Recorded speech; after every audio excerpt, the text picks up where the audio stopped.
जैसे बैंकिंग के मसले में हजरत मुफ्ती तकी उस्मानी साहब का मुकाबल पूरे पाकिस्तान में कोई भी नहीं है। जो जदीद मईशत और तिजारत में उनको जो कमाल अल्लाह ने अता फरमाया वो पूरे पाकिस्तान में कोई भी नहीं है हमारी मालूमात के मुताबिक। तो अब अगर आवाम के लिए क्या है कि भाई वो देखे कि ये शख्स इस फील्ड का माहिर है जिसको दुनिया मान रही है, हम ना माने तो क्या होता है भाई, हमें इतराजात करते हैं। दुनिया के बड़े बड़े अल्लामे उनको मान रहे हैं कि भाई इस फन के बहुत बड़े मुफ्ती है ये। तो अब अगर बैंकिंग के मसले में इख्तलाफ होगा, इस्लामिक बैंकिंग के मसले में या मईशत के मसले में, तो आमी आदमी के लिए जो मुफ्ती है वो तो ठीक है अपनी तहकीक पर अमल करेगा, लेकिन आमी आदमी किस पर अमल करेंगे, भाई ये इस फील्ड के माहिर हैं। तो वो अपनी आजकल क्या हो रहा है, जो लेक्चरार और प्रोफेसर है ना यूनिवर्सिटियों के, उनके अखबार में मज़ामीन आ रहे हैं बैंकिंग के खिलाफ, हालांकि उनको बेचारों को सूद की अलिफ बे भी मालूम नहीं है। वीडियो आ रही है जो है ना, वो मुख्तलिफ प्रोफेसरों की वीडियो बयानात दे रहे हैं कि ये सब सूद के नाम पे जो है ना एक इस्लामी बैंकिंग के नाम पे एक मजाक हो रहा है। हालांकि हमें मालूम है कि आधे आधे घंटे के क्लिप होते हैं, उसमें दलील के अलावा सब कुछ होता है, दलील नहीं होती, दलील होती नहीं उसमें। इससे पता चलता है इन बेचारों को ये पता ही नहीं है कि सूद क्या है, उसका मुतबादिल शरीयत में क्या है, और वो मुतबादिल अगर इख्तियार किया जाए तो सूद की डेफिनेशन ही उससे साजिश नहीं आ रही है, तो उसको ये कहना कि कान इधर से पकड़ो उधर से पकड़ो बराबर ही कैसे हो सकता है भाई। देखो मैं इसकी एक मिसाल देता हूं, बस मिसाल देकर फिर जल्दी से आगे चलता हूं।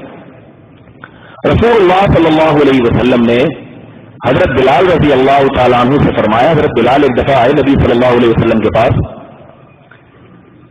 आप सल्लल्लाहु अलैहि वसल्लम ने हजरत बिलाल के हाथ में खजूरें देखी, फरमाया कि ए बिलाल क्या सैदर की सब खजूरें इसी तरह होती हैं?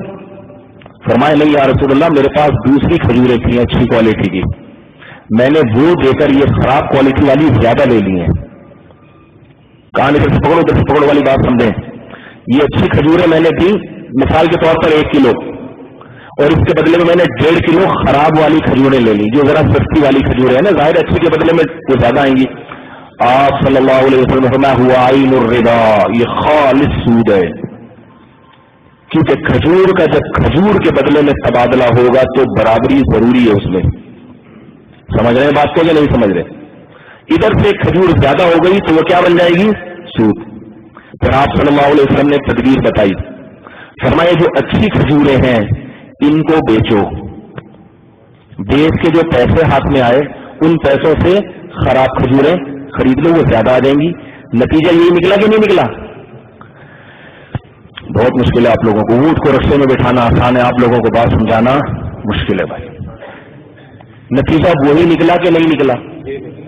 अब कोई इस पे का कान करके पकड़ो उधर पकड़ो, सूद तो सूद है, 6 घंटे की तकरीर कर ले, सूद के खिलाफ बयानात दाग बोलो, 2-2 घंटे के सूद खाना इतना बड़ा जुर्म है, जैसे हदीस में आता है जैसे कोई माँ अल्लाह अपनी माँ से बदकारी करे, एक लुकमा इतना बड़ा जुर्म, और जो इतने सारे सूद भाई है ही नहीं।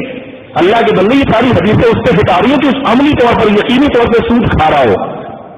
एक बहुत बड़े आलिम थे लेकिन वो इस फील्ड के माहिर नहीं थे।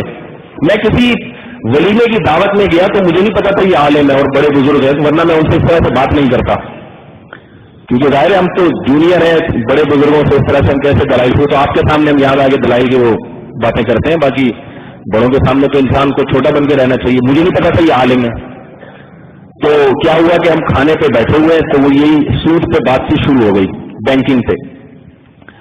तो बड़े आलिम थे वो, सफेद जीश थे, लेकिन हर आदमी एक फील्ड का होता है ना, जैसे आप एक है मेदे का स्पेशलिस्ट, उसके पास गला चेक कराने जाए, गले का ऑपरेशन, वो क्या है भाई गले के अलग डॉक्टर हैं, तो आपके डॉक्टर तो आप भी हैं, तो कहेगा है लेकिन इतना माहिर नहीं हूं मैं कि गले का मैं सिर्फ चेक कर सकता हूँ, हाँ भाई ठीक है ये एंटीबायोटिक खा लो, गरारे कर लो, ऑपरेशन की बात आएगी उसके लिए अलग लोग।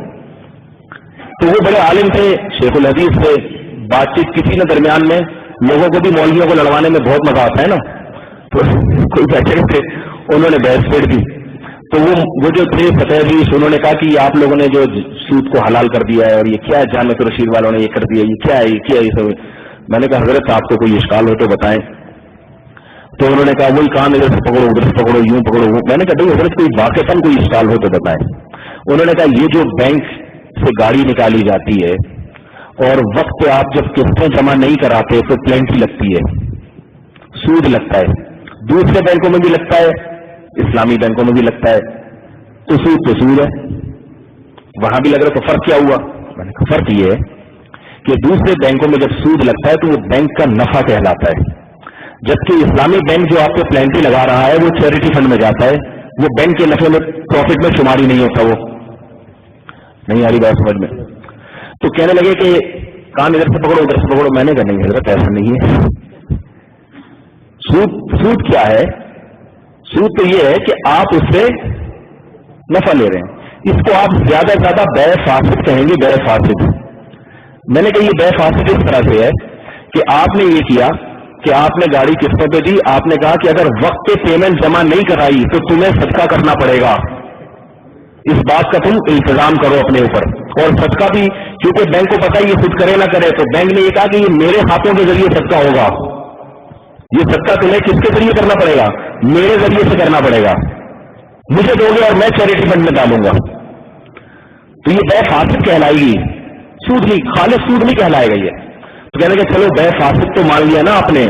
मैंने कहा लेकिन ये बै फासिद फिक़्ह हनफी के मुताबिक है, फिक़्ह मालिकी के मुताबिक नहीं है। इमाम मालिक के यहाँ ये जायज है कि अगर कोई आदमी आपकी वक्त पर पेमेंट ना करे तो आप उससे पहले इंतजाम करवा सकते हैं, हल्फ उठवा सकते हैं, ये मुआहदा कर सकते हैं कि तुम इतने पैसे सदका करोगे, मुझे नहीं दो बेशक, मेरी मिल्कियत में ना दो, लेकिन इतने पैसे तुम्हें सदका करने पड़ेंगे, ताकि वो इसकी पाबंदी करे। तो कहने लगे कि इसका मतलब फिक़्ह हनफी को आपने बिला जरूरत छोड़ दिया है भाई। तो आप तो हनफी है तो ये गैर मजहब को मालिकी मजहब को लेना जायज हुआ। मैंने कहा चले ये अगली बहस है, इसमें मैं आता हूं, लेकिन इतना तो साबित हो गया कि सूद नहीं है। थोड़ी देर पहले आप कह रहे थे खालिस सूद है, ये तो मानना पड़ेगा ना, क्योंकि अगर सूद है तो इमाम मालिक क्या लोगों को सूद खिला रहे थे क्या? है भाई, इमाम मालिक का ये फतवा दे सकते थे कि सूद जायज है। चलिए अच्छा, फिर फिक़्ह हनफी को क्यों छोड़ा? एक तरफ तो कहते हैं एक फिक़्ह को फॉलो करो। मैंने कहा फिक़्ह हनफी ही में है कि मामलात में जो खरीद फरोख्त के मामलात होते हैं उनमें अगर जरूरत हो तो है मजहब पे फतवा देना जायज है। और मैंने कहा ये जरूरत है, जरूरत। उन्होंने कहा क्यों जरूरत है? मैंने कहा ये जरूरत इसलिए है कि बैंक तो बहुत बड़ी चीज है। आजकल जो स्कूल होते हैं ना, यकीन मॉडल स्कूल था या सुफा स्कूल है या नखला स्कूल है, जो इस्लामिक स्कूल है, वो लेट फीस अगर ना ले, उनका कहना है कोई भी वक्त फीस जमा नहीं कराता, फिर उस्तादों की तनख्वाहें रुक जाती हैं। कोई भी एक इदारा भी नहीं चल सकता जब तक कि कोई जुर्माना न लगे उसके ऊपर। अब एक तो आम दूसरे स्कूल क्या करते हैं, वो जुर्माना खा जाते हैं, वो तो हराम है क्योंकि आप नहीं खा सकते जुर्माना। तो अब अगर स्कूल चलाने के लिए और वक्त पे फीसें लेने के लिए लोगों को के पास इसके अलावा कोई मुतबादिल है ही नहीं कि भाई लोगों को कुछ तो सजा मिले ना अगर वक्त पे किससे जमा न कराएं। अब सजा में एक तो ये कि उनके खिलाफ FIR कटवा के थाने में बंद करा दो। तो स्कूल वाले सारा दिन कोर्ट कचहरियों के चक्कर, वो उसकी फीस नहीं आई, पहली तारीख गुजर गई, 15 हो गई, उसके घर पे खड़े हुए पुलिस वालों। फिर वही बात है कि हमारे मुल्क का निजाम ऐसा है कि मुर्गी छुड़ाने के लिए भैंस की कुर्बानी देनी पड़ती है। अगर कोई मुर्गी चोरी करके भाग जाए और आप उसके खिलाफ केस करें तो भैंस आपकी खर्च होगी, फिर मुर्गी आपकी बड़ी होगी। मसले ना बात। मैंने कहा आप बताएं फिर ये स्कूल की जरूरत कैसे पूरी हो? आपके पास कोई मुतबादिल है तो आप बताएं। बात आ रही है समझ में? मैंने कहा चले ये गलत है, आप बताएं। आपने एक स्कूल खोला है, बच्चे फीसें जमा नहीं कर रहे, तो आप बताएं उनको डंडे मारे जाके उनके वालिदैन को, या 6 गुंडे रखे, या यही है कि भाई जुर्माना लगा दें, लेट फीस होगी तो जुर्माना, और लेकिन वो जुर्माना हम नहीं खाएंगे, सदका करेंगे, आपकी तरफ से गरीबों को खिलाया जाएगा, लेकिन हमारे जरिए से, क्योंकि आप पे डाल दिए तो आप नहीं खिलाओगे। तो कहने लगे कि ये फिर इस तरह तो ये कौन निगरानी कर रहा है कि बैंक चैरिटी फंड में देता भी है कि नहीं देता है? भाई ये तो बैंक इस तरह से खा लेंगे इतना और चैरिटी फंड का नाम इस्तेमाल कर रहे हैं। मैंने कहा फिर ये इसका शरई मसले से ताल्लुक नहीं है, इसका जमीनी हकाइक से ताल्लुक है कि फिर बैंक में जो शरई एडवाइजर है वो रखा गया, वो आप उससे जाके पूछें, तहकीक करें कि भाई चैरिटी फंड में जा भी रहा है या नहीं जा रहा। कह रहे इसकी कौन तहकीक करेगा? मैंने कहा हमने की है। ठीक है ना, हमने की। हम इस सिलसिले में गए हैं, बैंकों का दौरा किया, हजरत मुफ्ती तकी उस्मानी साहब से मुलाकात की, उनसे भी पूछा हजरत वो चैरिटी फंड कहाँ है, किधर जा रहे हैं? उन्होंने बताया कि ये है साल में 2-3 करोड़ रुपए गरीबों पे खर्च होता है, 2-3 करोड़ रुपए गरीबों पे खर्च होता है बैंकों के जरिए। आम सूदी बैंक एक ठेला भी खिलाता है किसी गरीब को? ये जो जितने जुर्माने, जितने प्लेंटियां इस्लामी बैंकों में लग रही है, सारे गरीबों के खातों में जा रही हैं, सारे ट्रस्टों में जा रही है। ये इसकी निगरानी स्टेट बैंक कर रहा है बाकायदा।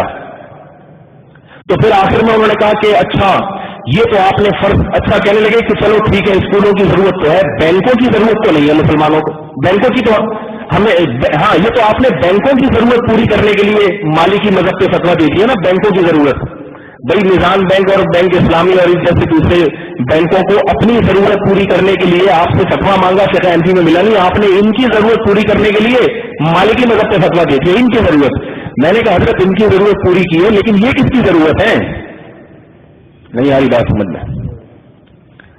بینکوں کی ضرورت تو ہے مالکی مذہب کو اختیار کرنا، لیکن بینک میری اور آپ کی ضرورت ہے یا نہیں ہے؟ اگر آپ کہتے ہیں نہیں ہے تو میں کہتا ہوں بنوری اکاؤنٹ کے کروڑوں روپے بینک کے اکاؤنٹ میں سے کیوں پڑے ہوئے ہیں؟ سودی بینک میں، خالص سودی بینک کے اکاؤنٹ میں کیوں پڑے ہوئے ہیں سر؟ وہ چونکہ بنوری اکاؤنٹ کے تھے نا، تو خدا نخواستہ بنوری اکاؤنٹ ہمارا علمی سرمایہ کی توہین مقصد نہیں ہے، ہم تو انہی مدارس کی پیداوار ہے بھائی ہم، لیکن ظاہر ایک آدمی ایک فیلڈ کا ماہر نہیں ہے تو وہ پھر اس کو اشکالات ہوتے ہیں، تو پھر میں یہ کہوں گا نا، میں نے صرف جامعہ فاروقیہ کے بینکوں میں اکاؤنٹ کیوں کھلے ہوئے ہیں، جامعہ رشید کے بینک میں اکاؤنٹ کیوں کھلے ہیں، دارالعلوم کرنگی جتنے مدارس ہیں سب نے بینکوں میں اکاؤنٹ کھولے ہوئے ہیں، اس سے پتہ چلتا ہے کہ صرف میری اور آپ کی نہیں، آپ کے مدرسوں کی بھی ضرورت ہے بینک۔ تو اب یہ اس لیے عوام کی ضرورت دیکھ کے یہ بینکوں کے لیے حلال قرار دیا، بینکوں کی ضرورت نہیں دیکھی گئی ہے اس میں۔ تو اتنی لمبی تقریر ہوئی، پھر وہ وائرل خاموش ہو گئے، پھر میں نے تعارف کروایا، وہ میں نے کہا وہ بھائی آپ انہوں نے بتایا کہ میں فلاں مدرسے میں شیخ الحدیث ہوں، مجھے بڑی شرم آئی، میں نے کہا حضرت معذرت میں تو مناظرہ کہہ رہے ہیں، اچھا ہوا اسی ماحول میں بات ہو گئی، ورنہ ادب و آداب میں بات نہ ہوتی۔ وہ بڑے ظرف والے تھے، بڑے تھے ماشاءاللہ، تو وہ انہوں نے کہا اچھا ہو گیا اس بہانے ذرا کھل کے میرا تعارف ہو جاتا ہے، تو آپ اس طرح کھل کے بات نہیں کر سکتے تھے مجھ سے، تو کھلا کے بات ہو گئی۔ تو میں یہ اور بھی بہت سارے اشکالات ہوتے ہیں بینکوں پہ، ہم نے کوئی بینکوں کا ٹھیکہ نہیں لیا، میرا اپنا اکاؤنٹ نہیں ہے کسی اسلامی بینک میں، ایک دفعہ کھولنے گیا تھا تو انہوں نے بھگا دیا تھا، پگڑی دیکھ کے بھگا دیا، انہوں نے طالبان آ رہا ہے، تو ڈرتے ہیں یہ لوگ، تو حالانکہ میں پاکستانی ہوں بھائی تو اور ہم تو ملک کے، میں نے ان سے کہا میرا جشن آزادی پہ بیان ہوا ہے بھائی پاکستان کی محبت میں، وہ بیان سنو، آپ ہم جیسا اس ملک کے لیے قربانی دینے کا جذبہ رکھتے ہیں، آپ نے خواب میں نہیں دیکھا ہوگا۔ بڑی حیثیت سے کہنا کہ الزامات بھی لگائے جاتے ہیں، ان کے اپنے اکاؤنٹ کھلے ہوئے، ان کو لاکھوں روپے کی تنخواہ ملی ہے، پھر بدگمانی ہے۔ تو بات جو ہے نا، جو کیا کہاں سے کہاں بات چلے گئی، یہ جو آج کل لیکچرار ہیں یونیورسٹیوں کے فارغ ہوتے ہیں، کچھ اہم اسلامیات کسی نے کر لیا، وہ جناب وہ ایک مکالمہ آ رہا ہے اس کا پورا بینکنگ کے خلاف، تو ٹھیک ہے سن کے مسکرا دیا کریں، باقی ان کو زیادہ لفٹ کرانے کی ضرورت نہیں ہے، بیچارے علم میں فارغ ہوتے ہیں یہ لوگ۔ ہاں جذبہ اچھا ہوتا ہے، ایک دین کا جذبہ ہے اور ایک امت کی فکر ہے، تو فکر تو ہوتی ہے مگر علم میں رسوخ نہیں ہوتا۔ تو میں حضرت مفتی تقی عثمانی صاحب کی مثال اس لیے دے رہا ہوں کہ اس فیلڈ میں کہ وہ ماہر ہیں، لیکن یہ بھی نہیں ہے کہ ہر مفتی ان کی ہر